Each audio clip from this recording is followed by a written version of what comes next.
Jackie Chan has always been a very observant person. Over the last few months, he noticed that David, his driver, made the same stop every night before returning home. At first, he didn't pay much attention, but over time, the signs became more obvious. The car was warmer than usual, there were furtive glances in the rearview mirror, and a heavy silence between the two of them. That night, Jackie's curiosity was stronger. Instead of going home, he decided to drive around and find out what was going on. As soon as he turned the corner, he felt a strange pressure in his chest, but what he was about to discover would make him shed tears. The rain was falling incessantly over the city, turning the streets into shiny mirrors that reflected the lights of the street lamps and the headlights of the cars. The raindrops stuck to the car windows, following erratic paths before disappearing into the darkness. The rhythmic sound of the rain hitting the roof of the car was almost hypnotic, a constant murmur that filled the silence inside the vehicle. Jackie Chan was exhausted after a long day of filming and appointments. All he wanted was to get home and rest. Sitting in the passenger seat, he watched the rain-soaked city, trying to clear his mind. However, something in the car kept his attention. David, the driver, was gripping the steering wheel with unusual rigidity. His fingers were pressed against the leather, his shoulders tense, and his breathing a little faster. Jackie noticed all this. He was always excellent at noticing details. David was usually discreet, never initiating conversations. But that night something was strange. His voice wavered when answering simple questions, and the glances in the rearview mirror became more frequent, as if he was checking something all the time. Jackie looked at the dashboard of the car, where small pieces of adhesive tape were stuck to it, as if something had been there for a while, perhaps a tablet holder, or even a toy. Before he could think about it, his hand touched something on the seat next to him. A small teddy bear, dirty and worn, lay forgotten. Its plastic eyes reflected the soft light of the dashboard. Jackie picked it up for a moment, surprised. He had never noticed that teddy bear in the car before. His gaze returned to David, who was still focused on the road, but there was something in his face that went beyond tiredness. It was then that Jackie realized David was carrying something much heavier than a simple, exhausting journey. But what was he hiding? The rain had subsided, but the city was still shrouded in a cold mist. The sound of tires cutting through wet asphalt echoed through the almost deserted street. Jackie remained silent as David maneuvered the car into a familiar spot, a quiet street near a small 24-hour gas station. Jackie had noticed this pattern before. Whenever his night drives ended, David would stop there. At first, Jackie thought it was just a convenient stop before heading home. But now, after noticing all the little details that night, David's hesitant glances, the tape marks on the dashboard, the forgotten teddy bear, Jackie began to wonder if it was just a habit or something more. David switched off the engine but didn't move immediately. He stood there, his eyes fixed on the road. It was then that Jackie noticed something strange. The car was very hot, hotter than it should have been after the engine was switched off. This meant that David had probably left it running for a while before stopping. Why? Jackie looked in the rearview mirror, trying to see any movement in the back seat. It was dark, but then he heard a soft sound, the crack of a package being opened. His body tensed. He could see nothing but shadows, but that sound unsettled him. It was food, as if someone was carefully unwrapping something to eat. "Are you coming down, Mr. Jackie?" David asked in his usual voice, but a little stiffer than usual. Jackie hesitated. Part of him wanted to stay, watch, and find out what was going on, but he also knew that he had no real reason to question David. Yet, so he simply nodded. "Yes, thank you, David." He picked up his bag and slowly got out of the car. The cold night air hit him immediately. He took a few steps down the sidewalk, but something inside him made him stop. He turned discreetly and looked at David through the car window. The driver still hadn't moved. Jackie Chan tossed and turned in bed, sleep trickling through his fingers like water. The scene from the night before replayed itself incessantly in his mind. David parking in the same place as always, hesitating, the car warmer than it should be, the sound of a package being opened in the back seat. He tried to rationalize, thinking that maybe he was too tired and seeing patterns where there weren't any, but something inside him screamed that there was more. Jackie never ignored his intuition. He knew when something wasn't right. He looked at his watch.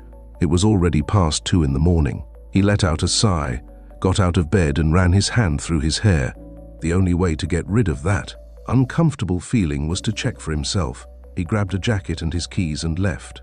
The night air was even colder than he remembered, and the city streets were almost deserted at that hour. The traffic had thinned out and there was barely a car in the distance. Jackie drove slowly, feeling his unease grow as he approached the street where David always parked. He turned off his headlights and slowed down. And there it was. David's car was still parked in the same spot. Jackie parked a few meters ahead, keeping out of sight as she watched. David was sitting in the driver's seat, but he wasn't asleep. He was awake, looking lost in thought. Something wasn't right. Jackie analyzed the scene. It was late. If David had a house, he would have been back by now, but he didn't. He was there, in the same place. He was there, in the same place, with no intention of leaving. That's when it happened. A second car approached and stopped near the gas station. Jackie leaned forward, watching intently. A woman got out of the car, carrying something in her arms. David got out of his vehicle and approached her. They exchanged a few quick words, and then Jackie saw something she hadn't expected. David opened the back door of his car and lifted someone into his arms. A child. Jackie's eyes went wide. David was holding a small sleeping figure, wrapping a jacket around it to keep it warm. At that moment, everything made sense. The overheated car, the constant stops every night, the forgotten teddy bear. David wasn't just resting there every night. He was waiting. And now Jackie knew that the story was much bigger. Jackie Chan gripped the steering wheel tightly, his heart beating fast. He still didn't know the whole story, but one thing was clear. David wasn't just a driver taking a break. He was hiding something, and Jackie needed to find out what it was. When she got home, Jackie couldn't get the image of David holding the child out of her head. A tight knot formed in his chest, an uncomfortable feeling he couldn't ignore. When he got to his apartment, he collapsed on the sofa, staring at the ceiling. He tried to convince himself that it was none of his business, that David was just his driver, but the truth was that Jackie had never been the type to turn a blind eye when something was wrong, and as much as she tried to push it away, a memory from the past began to surface. Many years ago, before the fame, the red carpets and the life he now led, Jackie knew what it was like to feel lost. He remembered the freezing nights when he slept on borrowed sofas, or even in his own car. He remembered the uncertainty of not having a real home, the constant fear that tomorrow would be even worse than yesterday. And he remembered a face, the face of a man who did something simple, but which changed his life. Jackie never knew the man's name. He just remembered that he was an older man who owned a small car repair shop. One day, when Jackie was at his worst, this man offered him a job. It wasn't a formal job, just occasional tasks like changing tires, organizing tools and cleaning, but it was enough. Enough to help him get back on his feet, save some money and take the next step. It was the first time Jackie understood the difference between simply giving money and giving a real opportunity. Now, lying on the sofa, staring at the ceiling, Jackie understood why David's situation bothered him so much, because he saw himself in that place. He let out a deep sigh, running his hands over his face. If he ignored what he had seen, David and his daughter would continue to live like that. But if he did something about it, what exactly could he do? Jackie stood there for a long time, undecided between intervening or leaving things as they were. Finally, he made up his mind. The next day he would talk to David. And whatever the driver said, Jackie wouldn't allow him to go on living like that. Jackie looked at David, now asleep in the car. The difference between them was clear. Jackie had the opportunity to change his life. Now he wanted to give that opportunity to someone else. The sun was slowly setting over the city, painting the sky in shades of gold and orange. Jackie Chan watched the horizon from his apartment window, but his mind wasn't there. The image of David with the child in his arms the night before kept replaying in Jackie Chan's mind. He had already made up his mind. Now all that remained was to find the best course of action. Jackie picked up his cell phone and sent David a message. "Pick me up at 7. I want to have dinner somewhere different tonight." The reply was quick, as always. "Yes, Mr. Jackie." Jackie stared at the screen for a few seconds before putting the phone away. He had to be careful. He couldn't offer David direct help as it might hurt his pride. He needed to find a way to make David accept without feeling like a burden. And he already had a plan.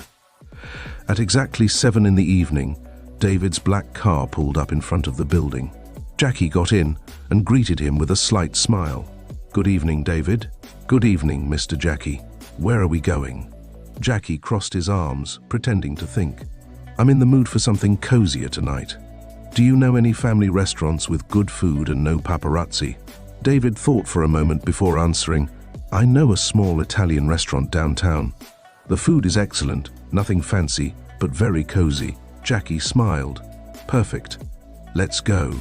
As David drove, Jackie observed his posture. He looked more tired than usual. The way he held the steering wheel, the eyes that blinked slowly and occasionally, all indicated exhaustion. Jackie wanted to ask him how he was, but she knew it wasn't the right time. He needed to wait for the ideal moment. The restaurant was small and cozy, just as David had described. The soft light gave the place a cozy feel, and the smell of fresh tomato sauce filled the air. They sat by the window, and the waiter quickly brought out the menus. Jackie, always discreet, ducked his head and kept his hat slightly tilted so as not to attract attention. David was studying the menu with almost too much attention, as if he were doing mental calculations. Jackie noticed the hesitation. She recognized that look. It was the same look he had when money was tight, and each dish on the menu had to be chosen carefully. Jackie quickly placed her order, a plate of pasta and a glass of wine. She then turned her attention to David, who was still undecided. "Order what you like," said Jackie, with a nonchalant tone. David nodded slowly and chose a simple dish, accompanied by a glass of water. The silence between them lasted a few moments, until Jackie decided to break it. "How long have you been working for me, David?" "A little over 2 years, sir." "Call me Jackie," he corrected with a slight smile. David nodded, but didn't answer immediately. Jackie realized that David wasn't the type to talk much about himself, but that evening, Jackie had questions to ask. "Do you like the job?" asked Jackie, taking a sip of wine. David let out a small smile. "I like it. You're a good boss." "Thanks. But I meant the job itself," insisted Jackie. David was silent for a moment before replying. "Well, it's honest work. It doesn't pay much, but it's honest." Jackie analyzed his words. He sensed that David wanted to say something more, but was holding back. "And outside of work, how's life?" Jackie asked, looking out of the window. David was fiddling with the fork on his plate, avoiding eye contact. "Surviving," he replied briefly. The word hung in the air. Jackie knew she couldn't press any further, so she decided to change her approach. "You know, David," Jackie began, looking out of the window, "when I was younger, I went through some pretty tough times." David looked up, curious. "I know what it's like to sleep in the car. I know what it's like not to know where your next meal is coming from." David remained silent. Jackie continued, "I don't talk about it much because people think Hollywood is all about glamour, but the truth is, before all this, I was just trying to survive." David let out a deep sigh, as if absorbing every word. "Then," Jackie continued, "a man came along and gave me a chance. He didn't give me money, he gave me a job, he gave me dignity." There was a long silence between them. Jackie looked directly at David. "You don't have to tell me anything, but I know there's something." "I'm not blind." David looked down. "Jackie," he hesitated. "Just tell me one thing," Jackie interrupted. "Do you have a place to sleep tonight?" David closed his eyes for a second before answering. "Yes." Jackie noticed his hesitation. "In your car?" he asked directly. David swallowed. "Yes," he replied. Jackie let out a long sigh. "And your daughter?" David's eyes widened, his expression tense. How do you know?" Jackie leaned her elbows on the table. "Because I pay attention, because something didn't fit, because I've been there." David wiped his hand across his face, clearly uncomfortable. "I didn't want you to know," he muttered. "Why?" "Because I don't want your pity." Jackie shook his head. "Who says I'm offering pity?" David looked at Jackie Chan, surprised. Jackie took a deep breath before speaking again. "I don't want to give you charity, David. I want to give you a chance." David remained silent. "I have an empty apartment," said Jackie. "It's not luxurious, but it's safe. I want you and your daughter to stay there until you find something better." David began to shake his head. "I can't accept that." "You can, and you will," replied Jackie. David clenched his fists as if he were fighting against himself. I don't want to be a burden." Jackie smiled. "Then don't be. Look at it as a new beginning." David held the keys in his hand, feeling their weight, both physical and symbolic. The cold metal against his skin felt almost unreal after so long without a home, without a stable place to call his own. David now had something in his hands that could change everything. He looked at Jackie, who was watching him with a calm smile, without pressure or expectations. It wasn't pity, it wasn't charity, it was simply someone offering him a new start. But accepting it was still difficult. Emily stood next to her father, holding her teddy bear, watching everything with curious eyes. She didn't quite understand what was going on, but she could sense her father's hesitation. "Are you sure?" David asked, his voice almost breaking. Jackie put a reassuring hand on his shoulder. "I've never been so sure of anything." David looked at the keys. He took a deep breath and finally nodded. "Let's see the place." Jackie took David and Emily to the building. It wasn't a luxurious place, but it was safe, comfortable, and most importantly, it was a home. When David opened the door and stepped inside, he hesitated. The air in the room seemed denser. For a moment, he stood in the doorway, absorbing the strange sensation of being in a space where he wouldn't have to recline his car seat to sleep, where he wouldn't have to worry about the police knocking on his window in the middle of the night. Emily, for her part, was already entering cautiously, letting go of her father's hand to explore. "It's huge," she exclaimed, running down the corridor. David watched his daughter move around the apartment, his eyes shining as she discovered each room for the first time. For the first time in a long time, he felt something different. Hope. Jackie leaned on the wall, watching everything with a satisfied smile. "There's everything you need here. It's simple but cozy. And while you get settled, you won't have to worry about rent or bills." David shook his head, still trying to process everything. "I can't thank you enough." Jackie crossed her arms. "Then don't thank me. Just accept it." David let out a nervous laugh and wiped his hand across his face. "You're not going to take no for an answer, are you?" "No way." Emily appeared in the living room with something in her hands. "I have my own room?" Jackie smiled. "Of course, and you can decorate it however you like." Her eyes sparkled with excitement. "Daddy, can I put stars on the ceiling?" David looked at his daughter, feeling his chest tighten. He didn't want to depend on anyone, but for the first time he realized that it wasn't about pride. It was about giving his daughter something he never had, stability. He crouched down next to Emily and held her hands. "Of course you can, darling." She squealed with delight and ran off to explore her new room. David turned back to Jackie, still dealing with the emotions of the moment. "I promise I'll pay you back for this." Jackie smiled sideways. "You're already paying. How?" David followed Jackie's gaze and saw Emily lying on the floor of her new bedroom, already wondering how she was going to pack everything up. And at that moment, he understood. The next morning, Jackie took David to a special place. It was a small car repair shop owned by an old friend of his. "You know how to fix cars, don't you?" Jackie asked. David nodded. "I used to work in a garage before everything fell apart." "That's good, because I talked to the owner and he's willing to give you a chance." David was speechless, looking at Jackie with eyes full of surprise and gratitude. "I don't even know what to say." "Then don't say anything. Just show that you deserve this opportunity." The workshop owner came out of the garage and held out his hand. "Jackie Chan told me about you. Let's see what you can do." David shook his hand firmly. "I won't let you down."